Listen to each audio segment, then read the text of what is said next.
Bismillahirrahmanirrahim.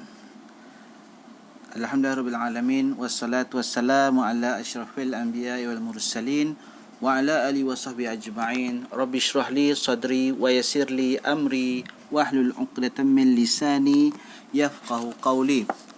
Allahumma yassir wa la tu'assir wa tamim bil khair.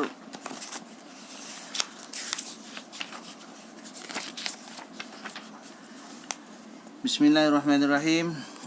Alhamdulillahirabbil alamin wassalatu wassalamu ala asyrafil anbiya'i wal mursalin wa ala alihi washabbihi ajma'in. Rabbana zidna ilman warzuqna fahman. Rabbi shrah lana sudurana wa yassir lana umurana wahlul 'uqdatam min alsinatina yafqahu aqwalana. Allahumma akhrijna min dhulumatil wahmi wa aqrimna binuril fahmi waftah lana bima'rifatil ilmi ونور قلوبنا كما نورت الشمس والقمر وسهل لنا أبواب فضلك يا أرحم الراحمين. أما بعد, Alhamdulillah kita dapat bertemu pada waktu ini, insyaAllah waktu yang barakah, walaupun secara online, PDPR, usaha untuk menuntut ilmu itu juga tidak terputus, kerana sebagai kita maklum, menuntut ilmu itu adalah wajib. Baik, jadi untuk PDPR pada kali ini, saya sebagai guru mata pelajaran syariah, untuk tingkatan 3 dan tingkatan 4, akan menerangkanlah serba sedikit tajuk yang pelajaran pertama. Sebelum ni Ustaz dah bagi tugasan, cuma mungkin tidak ada penerangan lah. Tidak ada penerangan, hanya boleh dikatakan tugasan sahaja. Jadi takut ada yang tidak faham ke macam mana. Jadi untuk video yang ini Ustaz berikan sedikit, serba sedikit lah penerangan apa tajuk yang sudah lepas dan juga tajuk untuk hari ini. Baik, tajuk masih lagi berkisar pada makanan dan minuman. Tajuk masih lagi pada makanan dan minuman. Baiklah. Jadi sebagaimana yang kita telah maklum, pengertian berkenaan dengan makanan dan minuman, jadi pada bahagian 1.1 itu, iaitu unit 1, ia adalah tajuk, pengertian dan kemudian dalil dan juga hukum. Jadi ada 3 tajuk kecil di situ. Baik, jadi apa pengertian makanan dan minuman? Pengertian makanan dan minuman kita boleh lihat di situ. Makanan ialah apa sahaja yang boleh dimakan, manakala minuman benda cair yang boleh diminum, benda cair. Kalau tak cair bukan minuman, ia jadi pepejal. Itu kita tahu dalam sains ni, Baik, apakah dalilnya? Dalilnya kita boleh lihat daripada surah Al-An'am ayat 145. Dalilnya yang berbunyi, A'udzu billahi minasyaitonir rajim. Qul la ajidu fi ma uhiya ilayya muharraman ala ta'imin yat'amuhu illa an yakuna maytatan aw daman masfuha أو دما مسفوحا أو لحم خنزير فإنه رجس أو فسقا أهل لغير الله به فمن اضطر غير باغ ولا عاد فإن ربك غفور رحيم. Okey. Sadaqallahul azim. Itu ayat dia. Maksudnya apa? Katakanlah wahai Muhammad. Ni Allah kata, kata kepada Nabi Muhammad, katakanlah, qul, aku tidak dapati dalam apa yang telah diwahyukan kepadamu sesuatu yang diharamkan bagi orang yang hendak memakannya, melainkan kalau benda itu bangkai. Yang pertamanya bangkai atau darah yang mengalir. Bangkai tadi maitatan, bangkai. Darah yang mengalir, daman masfuhan, atau daging babi, lahma khinzir, daging babi, kerana sesungguhnya ia adalah kotor. Kotor, Allah kata kotor, atau sesuatu yang dilakukan secara fasik. Fasik ni maksudnya apa? Perbuatan yang tidak elok, iaitu binatang yang disembelih atas nama yang lain dari Allah. Sembelih lain, ya. Kalau binatang lain lah, bukannya babi tu, ya. Bukannya babi tu disembelih. Babi memang tak boleh lah. Ni binatang lain, macam contohnya lembu. Lembu tu kita bila sembelih, lembu ni tak boleh lah kita menyebut selain daripada nama Allah. Kenalah dengan nama Allah, ya. Okey, atas nama yang lain, ya, tak boleh tadi. Kemudian sesiapa yang terpaksa, iaitu memakannya kerana darurat. Ini ada hukum dia, ya. Darurat ni, sedang ia tidak mengingininya dan tidak melampau batas, maka sesungguhnya Tuhanmu Maha Pengampun lagi Maha Mengasihani. Okey, surah Al-An'am ayat 145. Baik, jadi kalau kita lihat pada ayat ni secara keseluruhan, Allah mengharamkan apa yang tak elok, yang kotor, yang bernajis. Nak makan benda kotor-kotor, maknanya kenapa? Sebab dia akan merosakkan kesihatan. Dia akan membawa kepada kemudaratan. Akan tetapi kalau sekiranya keadaan darurat, contohnya kita sesat dalam hutan, kita cari makanan tak ada, atau mana-mana tempatlah kita tak jumpa makanan. Jadi kat situ Allah bagi rukhsah. Ini disebut sebagai rukhsah, keringanan. Sebab tadi darurat, tapi dengan syarat jangan melampau. Kalau contohnya tengah sesat dalam hutan, nampak dekat situ ada monyet, contohnya, pergi makan monyet, tapi jangan sampai makan bunyi sendawa tu pula, yang tu lah tak kena, ya. Yang tu lah boleh disebutkan sebagai melampau, ya, melampaui batas, ya. Tapi lepas tu satu lagi syaratnya, jangan ada keinginan nak makan tu, nampak monyet ni, tak boleh ni, nak makan jugalah. Walaupun sebenarnya dia tidak ada keperluan sangat pun, tak boleh lah, ya. Baik. Jadi hukum makanan dan minuman. Hukum makanan dan minuman, setiap perkara pada asalnya adalah halal, melainkan ia diharamkan oleh syarak. Ini menggunakan satu kaedah fiqh, ya, kaedah fiqh yang kalau dalam bahasa Arabnya al-aslu fi syai' al-ibahah. Maksud dia macam ni, yang atas tu lah, asalnya pada sesuatu itu adalah harus. Ini berkenaan dengan makanan. Kecuali kalau dapat dalil ataupun arahan perintah yang mengandungi larangan, jangan makan, tak boleh. Macam babi tadi, Allah tak bagi makan. Jadi selain daripada babi, boleh tak? Ya boleh. Anjing, anjing bukannya untuk dimakan, dia ada termasuk dalam kategori yang lain. Okey, ada, kalau kita belajar dalam fiqh, kitab-kitab fiqh yang lebih besar lagi, ada beberapa jenis lagi binatang yang tidak boleh dimakan, bukan hanya babi sahaja. Antaranya binatang yang bertaring. Binatang yang bertaring macam kucing, harimau, dan seumpama dengannya lah. Okey, ataupun binatang yang beracun, binatang yang memudaratkan, ya. Macam ulat, macam contoh ulat apa di Sarawak tu. Ulat, Ustaz tak ingat nama ulat apa tu. Ya Allah, ulat pun tak boleh dimakan, ya. Banyak ulama mengatakan ulat tidak boleh dimakan. Tapi ada dokumentari dulu, ulat tu boleh dimakan, ya. Aduh, dimakan, bukan boleh dimakan, dimakannya ulat tu. Waliyazubillah lah, tak payahlah kita ikut macam tu, ya. Okey, jadi sebagai panduan hidup, kita teliti dahulu setiap kandungan yang terdapat pada makanan yang kita beli. Contoh macam Imam Syafi'i. Pernah berlaku pada Imam Syafi'i ni, dia belajar tak dapat. Tak boleh nak faham ke, ataupun tak boleh nak hafal ke. Jadi dia tanya ibu dia, apa masalahnya ni? Apa masalah? Dia tanya ibu dia apa yang dia makan. Dia siasat pada makanan dahulu. Jadi makanan ni penting, ya, untuk otak kita, untuk kita punya kejernikan ke apa semua. Dia akan bagi efek pada perut, pada semua, pada tubuh badan kita, pada atas sampai ke bawah. Jadi Imam Syafi'i pun dia siasat, dia tanya pada ibu dia, kemudian ibu dia cakap, tengok makanan apa yang kau makan semua ni. Itu rupanya daripada siasatan Imam Syafi'i tadi, rupanya kambing atau daging yang ada dimakan tu, rupanya kambing tu pernah masuk ke kebun orang lain dimakan. Jadi dengan sebab macam tu, Imam Syafi'i sangat menjaga, ya.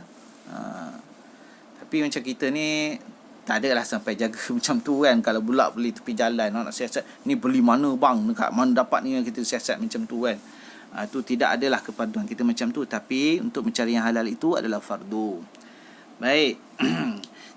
Jadi apa manfaat makanan dan minuman yang halal? Yang pertama, kita boleh nampak kat situ, mendapat rahmat Allah, yakni mendapat kasih sayang daripada Allah. Allah akan sayang kita, ya. Kemudian mudah menerima ilmu pengetahuan. Macam kisah yang Ustaz ceritakan tadi lah, Imam Syafi'i tadi. Dia rasa tiba dapat susah. Dia peringkat lain lah, ya. Tapi boleh dijadikan contoh lah. Susah nak dapat ilmu. Sebab tu kadang-kadang kalau tengok, kenapa orang ni susah sangat bila belajar tak dapat-dapat? Apa masalahnya? Mungkin puncanya daripada makanan ataupun minuman.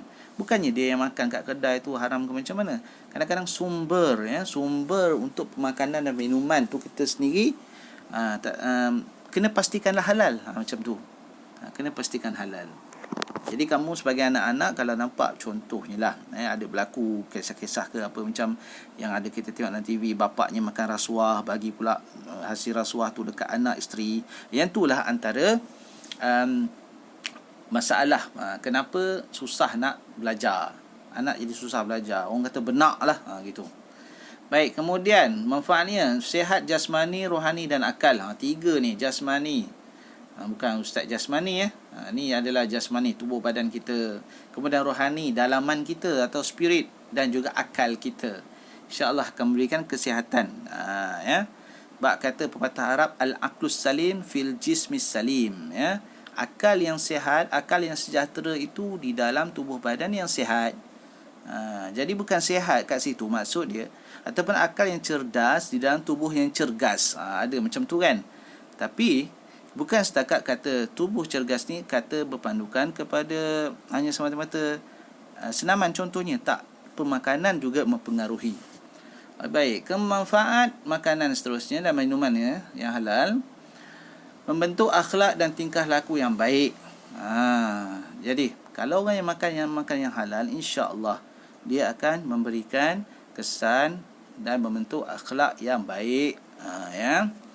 Yang biasa ialah wa na'udzubillah lah kita.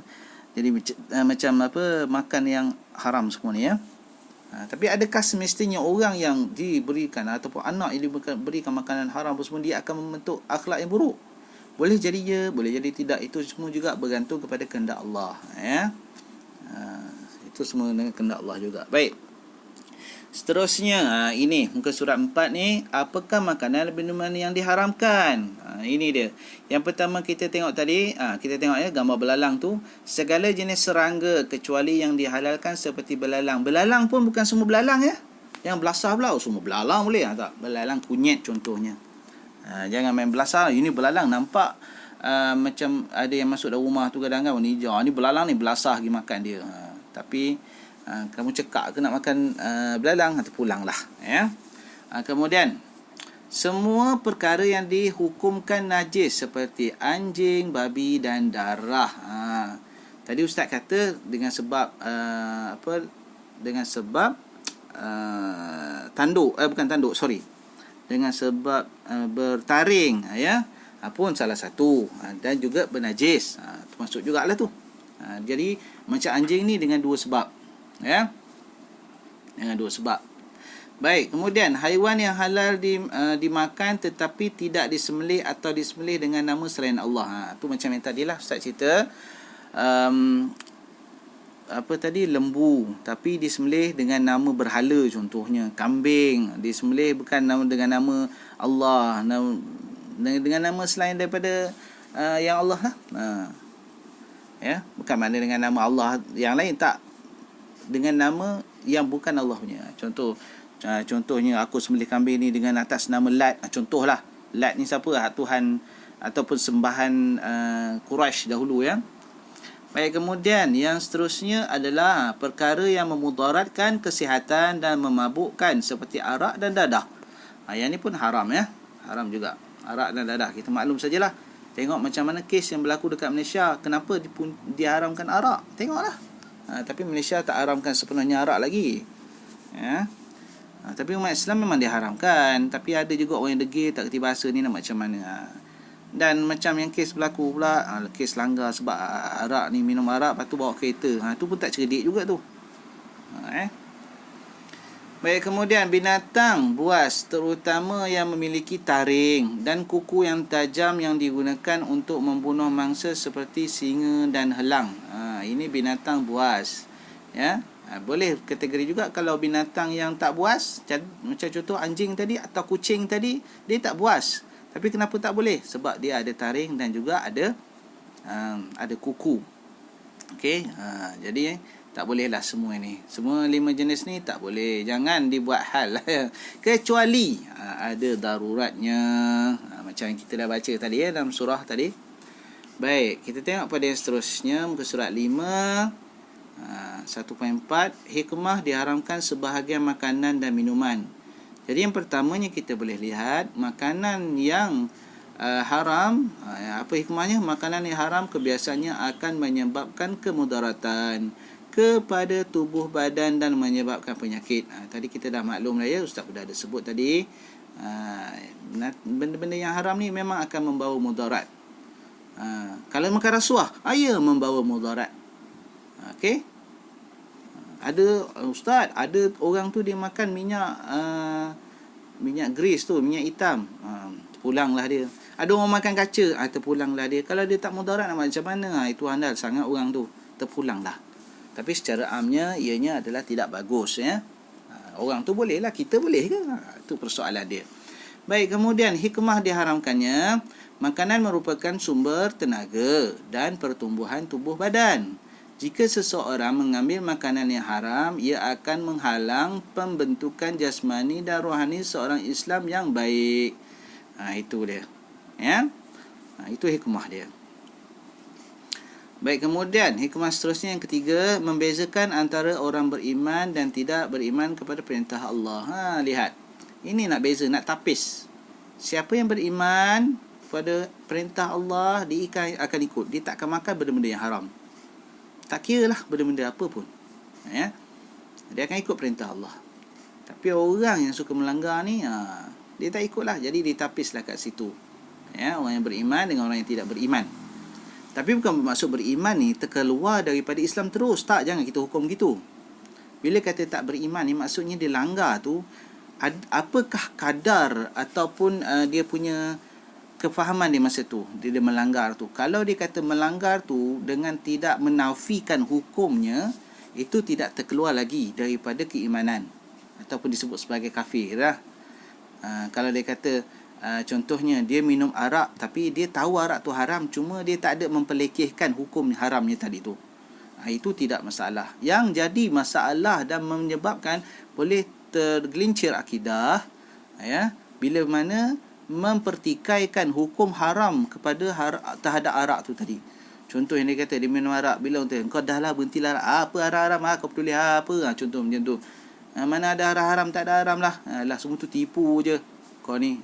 Macam tu. Itu boleh menjatuhkan akidah. Wal'iyadzubillah. Ya. Jadi jangan kita nak mudah, simply sangat nak menjatuhkan orang tu kafir atau tidak dengan sebab contohnya dia melanggar hukum tadi tu. Jangan. Dia belum tentu lagi dia melanggar hukum tu tadi dengan sebab dia memperlekehkan, tak ya. Kalau memperlekehkan barulah jatuhnya sebagai itulah sebagai kafir atau tergelincir akidah. Baik.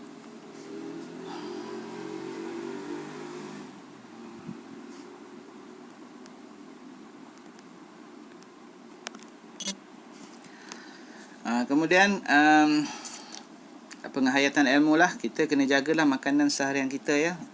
Cuba jaga sebaik mungkin lah. Kalau tak dapat sebaik Imam Syafi'i tadi tu, sebahagian daripada tu pun tak pedah lah. Ya. Baik, jadi untuk latihan tu bolehlah jawab-jawab soalan yang di bawah tu semua. Ya, apakah yang dimaksudkan dengan makanan dan minuman yang halal? Kemudian berikan contoh makanan dan minuman yang haram. Lepas tu, pada pendapat anda, mengapakah Allah mengharamkan sebahagian makanan dan minuman? Jadi rasanya setakat itulah untuk video kelas untuk PDPR kali ini, untuk tingkatan 3 pelajaran syariah ya. Saya harapkan penerangan sedikit sebanyak tadi tu boleh memberikan kefahaman kepada kamu dan boleh menyiapkan tugasan yang telah diberikan.